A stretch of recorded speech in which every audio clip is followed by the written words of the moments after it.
ეს მოვიხიბლებ. თუ რამე გაგვაჩნია, ყველაფერი ღვთის წყალობა და საჩუქარია. ყველაფერი აბსოლუტურად. მამაო, თუ კი შიში ამ პარტავნებაა, მაგრამ თუ შემეშინდება ჯანმრთელობის გაუარესებით რამე არ მეტკინოს, ან გალახვის, ან დარტყმის შემთხვევაში არ მეტკინოს, განა ეს ამ პარტავნება შეიძლება? არა. შიში ამ პარტავნებად მაშინ გადაიქცევა, როდესაც ეხლა მე აქ რომ მოვედი, მეშინია რომ რაღაც ისე ვერ ვთქვა. ეს შეიძლება იყოს ამ პარტავნება. თუმცა არა ყოველთვის, მაგალითად მე გარკვეული შიში მაქვს ხოლმე, რომ თქვა თუ ჩემი სიტყვით ღმერთი არ იდიდება, მე ეს არ მინდა და შეიძლება ამის მეშინოდეს. მე მინდა რომ ჩემი სიტყვით, რადგან ღმერთმა მომიყვანა, ღმერთი იდიდებოდეს. და რასაც მე შინაგანად გავმიწვი, თქვენ გადმოგცე.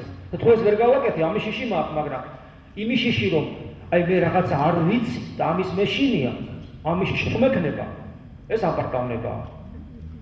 იმიტომ რომ რატო უნდა ვიცოდე ყველაფერი? აი შეიძლება ვიღაცა თქვენ შორის ვიღაცა იყოს, ვისაც გონია რომ ამან ყველაფერი იცის.